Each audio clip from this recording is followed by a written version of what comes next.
अभी तक हम लोगों ने क्वेश्चन नंबर 40 तक कर लिया है। क्वेश्चन नंबर 41 से आगे कंटिन्यू करना है, ठीक है।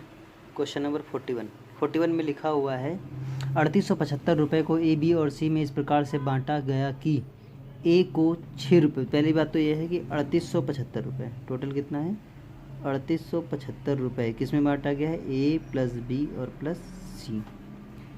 ए बी और सी में इस प्रकार से बांटा गया है कि जब ए को 6 रुपये मिलता है तो बी को 10 रुपये, तथा जब बी को 8 रुपये मिलता है तो सी को 12 रुपये मिलता है। मतलब ये रेशियो वाली ही बात है कि क्या है, जब ए को कितना मिलता है, 6 रुपये मिलता है, तो बी को कितना मिलेगा, बी को उसी समय मिलता है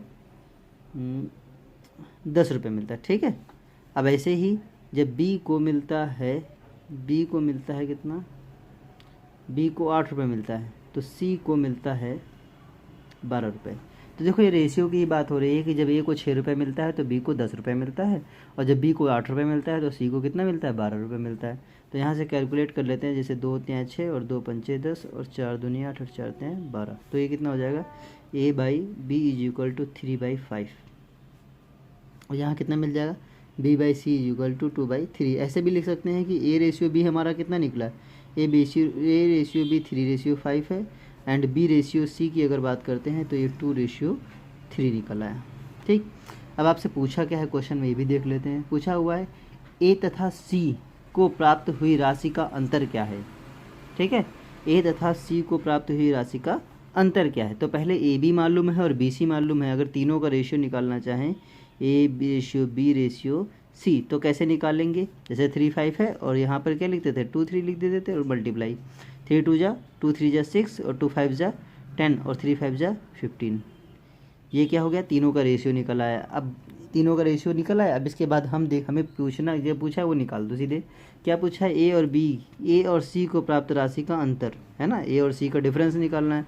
तो रेशियो का भी डिफरेंस कर लेंगे, 15 में से 6 गया कितना बचा, 9 नीचे, और टोटल ये राशि कितनी है, 3875 रुपये। तो 3875 ये टोटल है ए प्लस बी प्लस सी, तो इसलिए ए प्लस बी प्लस सी कर लो। तो 15 6 21 21 10 31, मतलब 31 हो गया। 31 से 100% कटेगा, एक बार में जाएगा 31 जाएगा, 7 77, तो 31 2 जा 62, ठीक है। तो 62 मतलब 777 में से अगर 62 घटाओ तो कितना हो जाए, 15 बचेगा, 155 और 3 5 15, मतलब 5 बार में ये पूरा कट जाएगा।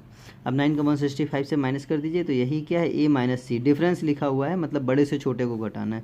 9 5 45, 9 6 54 54 4 58, 9 1 9 9 5 13, 1385 रुपये, ठीक है। ए और बी का दोनों का डिफरेंस आ गया है 1385 रुपये। कहीं कोई कैलकुलेशन प्रॉब्लम तो नहीं हुई है, ये यहाँ पे गड़बड़ हुआ है। 31 एकम 31 दो बार में जाए, 125 होना चाहिए था। 125 का जब 9 से मल्टीप्लाई करेंगे तो ये नहीं मिलेगा, है ना, दो बार में कटेगा। 21 31 1 जा 31, 31 2 जा 62 होगा, तो ये 2 है, 125 है, इसको ध्यान रखना, ठीक है। 9 5 जा 45, 9 2 जा 18 18 और 4 2, है कैरी 2, एंड 9 1 1 11, तो 1125 है ना, 1125 रुपये दोनों का डिफरेंस आ गया। वो गलती से 6 लिख दिया था और कोई बात नहीं। 42, एक बक्से में 96 गोलियां थी, बक्से के गिर जाने पर कुछ गोलियां टूट गईं। टोटल कितनी गोलियां थी, 96 गोलियां थी। बक्से के गिर जाने पर कुछ गोलियां टूट गई, जिनमें से कौन सा अनुपात टूटी गोली तथा बिना टूटी गोली की संख्या को दर्शाता है। तो अब इसमें कुछ नहीं दिया हुआ है, अब बताना है कि कौन सा अनुपात, मतलब 96 में से कुछ टूट गई और कुछ बच गई। तो अब आपको 4 ऑप्शन दे रखे हैं। पहला ऑप्शन है, ए ऑप्शन क्या दे रखा है, 3:11। बी ऑप्शन क्या है, बी है 7:3, 7:3। सी है 5:3 एंड डी है 5:4। अब इन 4 ऑप्शनों में इसे बताना है कि टोटल गोलियां कितनी थी आपके पास, 96 में से कुछ टूट गई और कुछ बच गई। तो बताइए इनमें से चारों में से कौन सा ऑप्शन ऐसा है जो टूटी और बिना टूटी रेशियो को के सही रेशियो को बताता है। तो भाई टूटे और ना टूटे सब टोटल तो 96 ही होनी चाहिए ना, तो मतलब इनका मल्टीप्लाई करने पर आना चाहिए 96। जैसे 11 और 3 जोड़ दो कितना होगा, 33। 33 के पहाड़े में 96 आएगा, नहीं आएगा। है ना। मतलब ओवरऑल इन दोनों को जोड़ के कितने भी बार पढ़ो तो 96 आ जाना चाहिए। जैसे 7 3 10, 10 को कितने भी बार पढ़ लो 96 नहीं आएगा। 5 3 कितना हो गया 8, 8 12 ठे 96। अब देखो इन दोनों को जोड़ के 8 बार अगर मल्टीप्लाई करते हैं तो 96 आ जाएगा।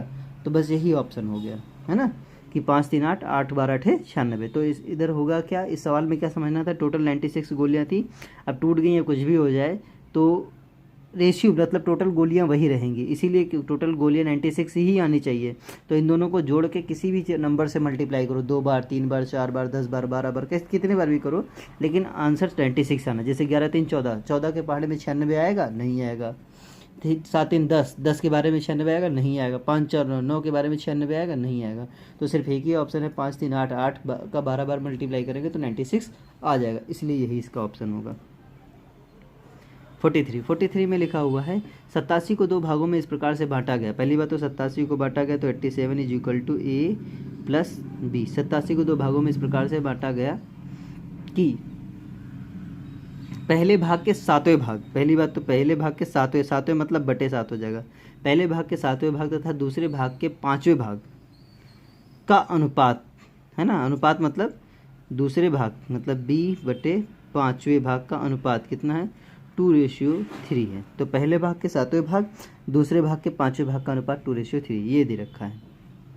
और दोनों भागों के बीच में कितना अंतर है, मतलब ए और बी का डिफरेंस आपको फिर से ज्ञात करना है।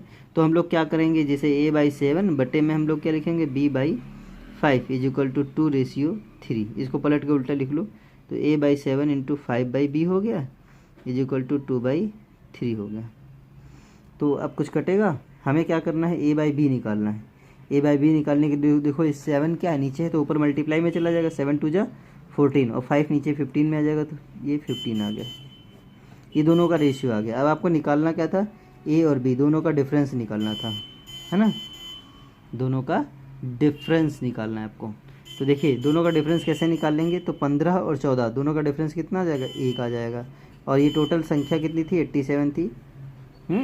और ये क्या ए प्लस बी है तो 14 15 कितना हो गया, 29 हो गया। अब 29 का 87 में करेंगे तो कितना, 2 चौको 8 और 9 चौको 36, 9 3 27 होते हैं 6, मतलब 3 बार में कट जाएगा। तो a माइनस बी मतलब दोनों का डिफरेंस कितना आ गया, 3 आ गया। ठीक है, तो कैसे सवाल को समझे कि 87 is equal to A plus B. जो क्वेश्चन में कहा कि ए का 7वां भाग बी का 5वां भाग का अनुपात 2:3 है, तो उसको सॉल्व करके a/b निकाल लिया। अब डिफरेंस बोला तो दोनों को घटा दिया, और यहाँ पर 87 मतलब a प्लस बी था तो इसलिए नीचे भी जोड़ दिया गया।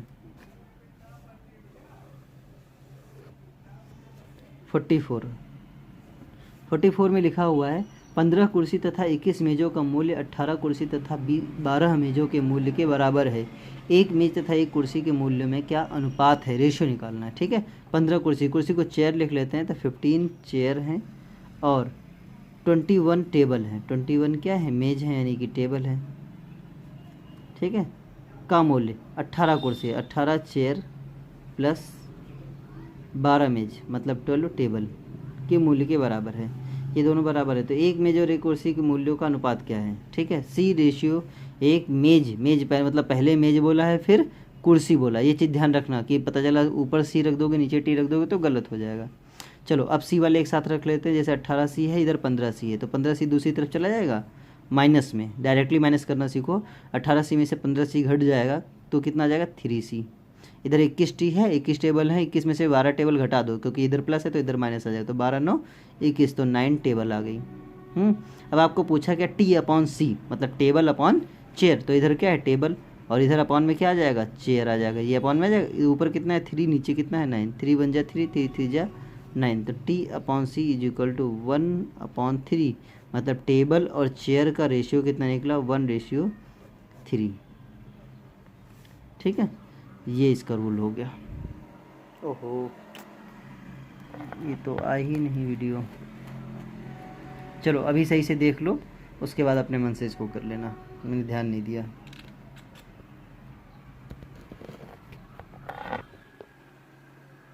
अभी दिख रहा होगा, अभी इसको अच्छे से समझ लो। मतलब क्या किया गया, 15 कुर्सियाँ और 21 मेज का मूल्य जो है 18 कुर्सियाँ और 12 मेज के मूल्य के बराबर है।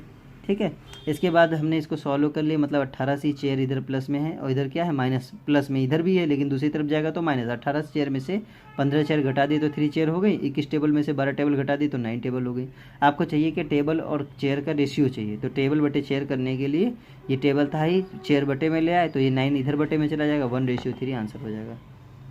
45 में क्या लिखा हुआ है, नूतन और नीरू की मासिक आय 8:9 के अनुपात में है। वे दोनों प्रतिमाह 1500 रुपये खर्च करती हैं और इस प्रकार उनकी मासिक बचत 13:5 के अनुपात में होती है। उनकी आयों में कितने रुपए का अंतर है। तो देखिए पहली बात तो जितना कमा रहे हैं उससे खर्च को निकाल दे तो बचत निकल आएगी, बस वही करना है। मतलब इनकी जो इनकम है किसकी, नूतन की रेशियो नीरू की, कितनी है, नूतन और नीरू 8:9, ठीक है। अब खर्च मान लीजिए इसका अगर हम नूतन की इनकम कहेंगे तो 8x हो जाएगी और नीरू की कितनी हो जाएगी, 9x हो जाएगी, ठीक है। अब हम नूतन की इनकम 8x है, इससे इसका खर्च घटा देते हैं। खर्च कितना है, दोनों 1500 रुपये खर्च करते हैं, तो ये 1500 रुपये खर्च कर दिए। नीरू ने भी क्या किया, 1500 रुपये खर्च कर दिए। तो इनका अनुपात यानी कि बचत, खर्च हटा दिया तो बचत ही तो हो गई। बचत का अनुपात कितना हो गया है, 13:15, मतलब 13/15। तो ये बात समझने की क्वेश्चन बहुत आता है कि जितनी भी इनकम है, इनकम में से खर्च निकालेंगे तो क्या निकल जाएगा, बचत निकल जाएगा। अब क्या करना है, इसको कैलकुलेट करना है। 15 का इधर मल्टीप्लाई कर लो, 15×8=120, 15×8=120, 13:15 ही है, सही से देख लेते हैं गड़बड़ ना हो, ठीक है। तो 15×8=120 हो गया, 120x हो गया, माइनस का 15 है 225 होता है तो 225 और फिर 00, इधर 13 9 है 117, 117x हो गया और 13 15 है ना, तो 2 0 है तो 2 0, 15 45, 15 कम 15 4 19, ठीक है।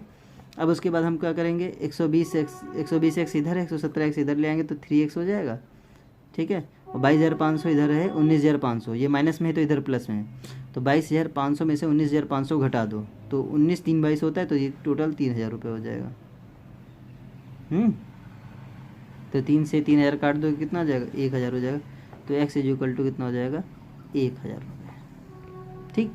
x का मान 1,000 हो गया। अब x का मान अगर 1,000 निकल गया तो अब पूछा गया था, जरा ये भी देख लेते हैं। दोनों की आयों में कितना का अनुपात है, देखो ये 8:9 या 9x है और 8x है ना, तो 9x मतलब 9,000 और 8x मतलब 8,000। तो दोनों का अगर नूतन और नीरू, नूतन माइनस का साइन बना देते हैं और नीरू, दोनों की इनकम अगर है तो 9x माइनस का 8x, यही तो हो गया।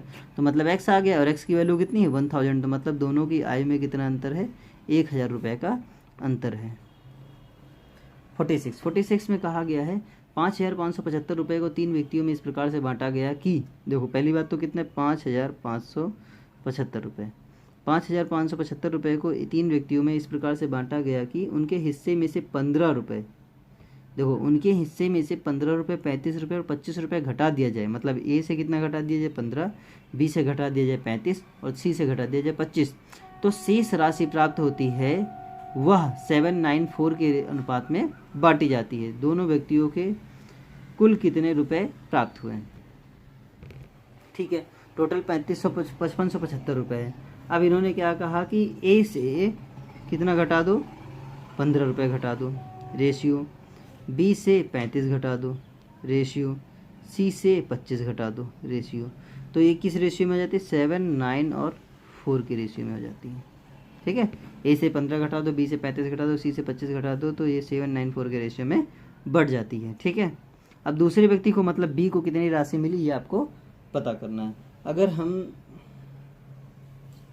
चलो अभी हम कुछ नहीं कह सकते, ठीक है, तो हम इसी को सॉल्व कर लेते हैं पहले। जैसे कि a - 15, b - 35 and c minus का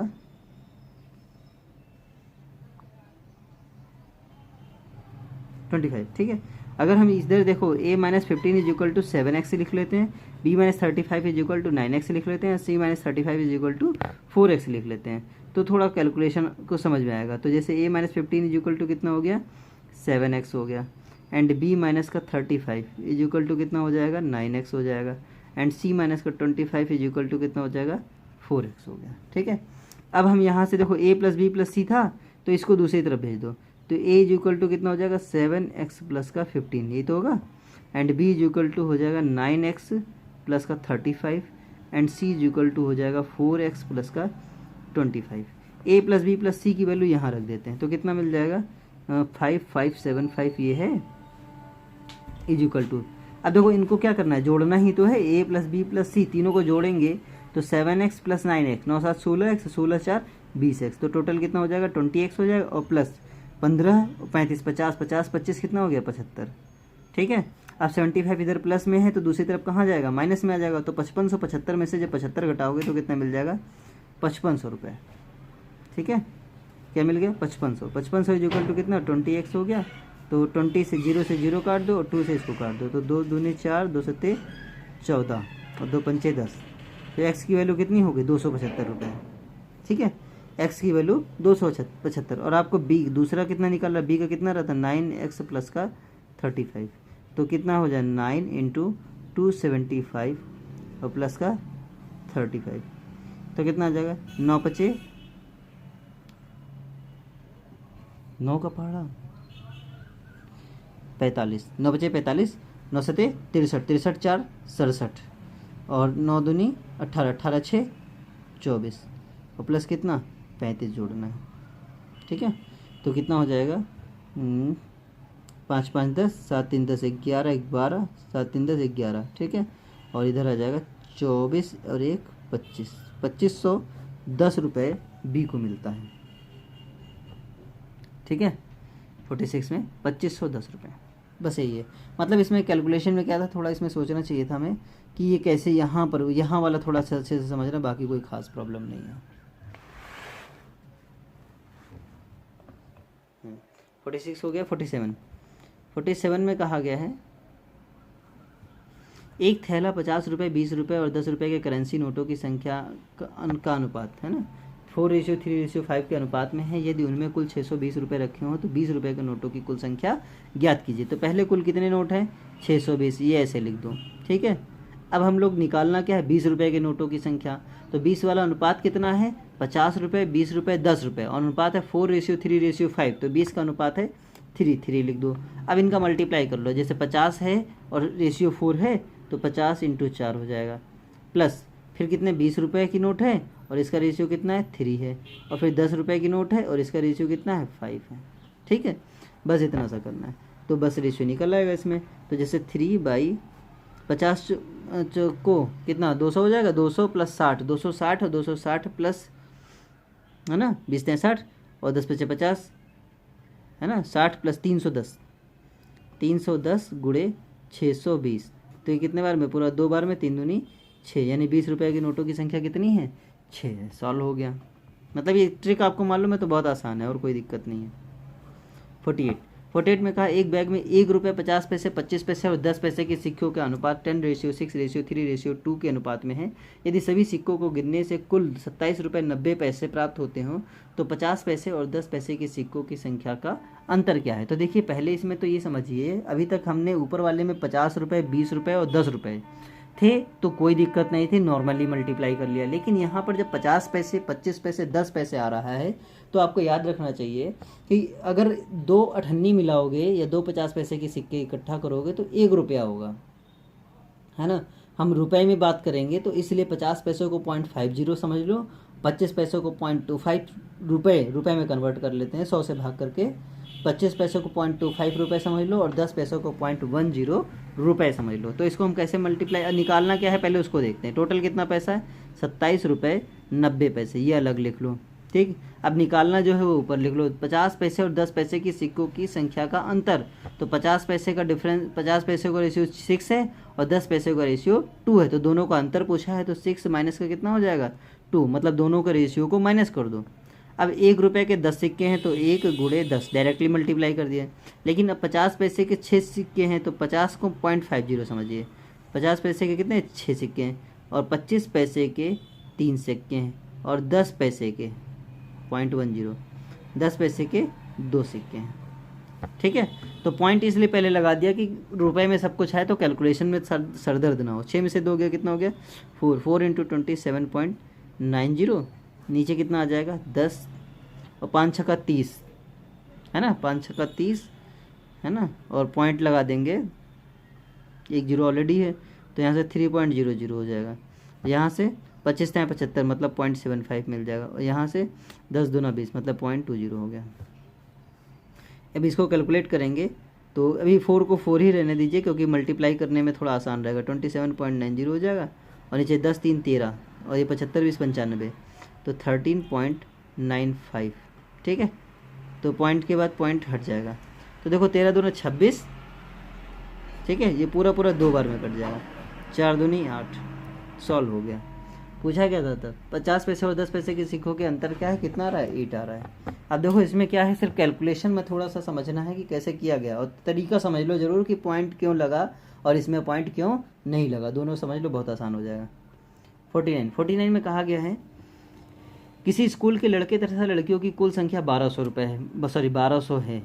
1200 क्या है, बॉय हैं और गर्ल हैं, क्रमशः जिनका अनुपात जो है 7:5 है, मतलब इनका बॉय और गर्ल का रेशियो कितना है, 7:5। अब देखो अनुपात क्या है, ये शो करता है कि यही सीखा है। तो 1200 मतलब कितना, अगर हम लड़कों की बात करते हैं तो लड़के कितने हो गए, 700 है ना, और लड़कियां कितनी हो गई, 500। कैसे पता चला, क्योंकि 700 और 500 मिला देंगे तो 1200 हो जाएगा, और 7 और 5 के रेशियो में भी है, मतलब दोनों कंडीशन मिल रही है कि 7 और 5, 700 और 500, टोटल कितना 1200, दोनों कंडीशन मिल गई। तो ये अपने मन से निकाला है कि 700 और 500 हो गए। अब आगे देखते हैं, कितनी लड़कियां और दाखिला ले ले जिससे अनुपात 7:9 हो जाए। तो पहले लड़कियां दाखिला लेंगी, लड़के नहीं ले रहे हैं, ये भी बोला है कितनी लड़कियां दाखिला ले ले, तो सिर्फ लड़कियों की बात हम करते हैं। तो 7:9 रेशियो करना है, तो लड़के कितने हैं, टोटल 700 हैं, लड़कियां टोटल कितनी हैं, 500। कितनी लड़के दाखिला लेंगी, मान लो x लड़के दाखिला ले रही, तो रेशियो कितना हो जा रहा है, 7:9 हो जा रहा है। बस यही समझना था, लड़कों में कोई परिवर्तन नहीं, लड़कियों में x लड़कियों ने दाखिला ले लिया, जिससे रेशियो कितना होता है, 7:9। तो 9 देखो 7 से ये काट दो, तो ये 100 बार में कटेगा, 100 का 9 से मल्टीप्लाई करो तो कितना हो जाएगा, 900। इधर कितना हो जाएगा, 500 प्लस x, 500 इधर आ जाएगा कितना, 400 इक्वल टू कितना हो जाएगा, x। तो मतलब 400 लड़कियां और दाखिला ले लें तो रेशियो 7:9 हो जाएगा। तो देखो ये अपने मन से निकाला गया था, समझ के थोड़ा सा, और ये सिर्फ लड़कियों में दाखिला किया गया है, लड़कों में नहीं किया गया, ये थोड़ा ध्यान रखने की ज़रूरत है। क्वेश्चन नंबर 50 में कहा गया है एक आदमी के पास कुछ मुर्गी तथा कुछ भैंसें हैं। पहली बात तो ये थोड़ा ध्यान, ये बहुत बच्चे मतलब जो बड़े लोग होते थे पूछते थे, कुछ मुर्गी कुछ भैंसें हैं, कुछ उनके सर कितने, इतने पैर कितने। तो ये समझ लीजिए कि सबके सर तो एक ही होता है ना, चाहे मुर्गी हो या भैंस हो, तो दोनों के सर जो हैं सेम रहेंगे, ठीक है, एक ही सर रहेगा। और लेकिन मुर्गियों के 2 पैर होते हैं और भैंसों के 4 पैर होते हैं। तो इस बात पे थोड़ा ध्यान देने की ज़रूरत है, और कुछ नहीं। कुछ मुर्गियाँ और कुछ भैंसें हैं, दोनों के सिरों की कुल संख्या, सिरों मतलब मान लीजिए x मुर्गियाँ हैं और y भैंसें हैं, तो दोनों के सिरों की संख्या कितनी है, 53। पैरों की संख्या, तो मुर्गियों के कितने पैर होते हैं, तो 2x कर दो, भैंसों के कितने होते हैं, 4 होते हैं, तो 4y कर दो। भैंसों दोनों के पैरों की संख्या 170 है, 170, ठीक है, इसे समीकरण 1 मान लेते हैं। फिर आगे क्या कहा है, उसके पास कुल कितनी भैंसें हैं, भैंसें आपको निकालना है। तो देखिए इसमें से 2 जो है कॉमन ले लो, है ना, या इसमें 2 से मल्टीप्लाई कर लो, जो तुम्हें समझ में आए। मान लो इसमें पूरे समीकरण में 2 से मल्टीप्लाई कर दो, 2x + 2y और 53 2, तो कितना हो जाएगा, 106 हो जाएगा। जब 2 से मल्टीप्लाई 106 हो गया। अब आपको भैंस निकालनी है, तो कोई बात नहीं है, इसको घटा देते हैं, है ना, घटाएंगे तो 2x में से 2x घट गया, तो यहाँ से कुछ नहीं मिलेगा। फिर 4y में से 2y घटा तो कितना बचा, 2y बचा। 170 में से 106 गया तो 64 बचा, ये 32, ठीक है। तो y क्या था, भैंस था, तो भैंसों की संख्या कितनी निकल आई, 32 निकल आई, ठीक है। बस इतना सा काम करना था, है तो छोटा सा, लेकिन थोड़ा सा समझने की ज़रूरत है कि समीकरण कैसे सॉल्व करते हैं। समीकरण सॉल्व करना क्या होता है, समझ लीजिए इससे इसको घटा दिया गया, जैसे 2x से 2x घट गया, कुछ नहीं बचा, यहाँ बराबर करना पड़ेगा। मतलब समीकरण को कैसे हम लोग सॉल्व करते हैं, जैसे x + y = 53 था, तो यहाँ ध्यान देने की ज़रूरत है, कोई ना कोई एक चीज़ जो है वो बराबर होनी चाहिए, चाहे x बराबर हो या y बराबर हो। जैसे x में x बराबर कर दिया तो x कट गया, अब सिर्फ y निकल आया, या अगर y बराबर कर लेते 4 से मल्टीप्लाई करके तो x निकल आता। एक ही चीज़ हम एक टाइम पे निकाल सकते हैं, जैसे अब y निकाल लिया, y की वैल्यू कहीं भी रख दोगे फर्स्ट समीकरण में या सेकंड में, तो हमारा x निकल आएगा। तो इस समीकरण को थोड़ा ध्यान से देखना, और कुछ नहीं है। तो ये 50 क्वेश्चन हो चुके हैं, बाकी 10 और करा देंगे। और ये सिक्के वाला ज़रूर कर लेना, क्योंकि सिक्के वाले क्वेश्चंस पूछे जाते हैं। भैंसों वाले भी देख लेना। चलो इतना करते हैं, फिर मिलते हैं।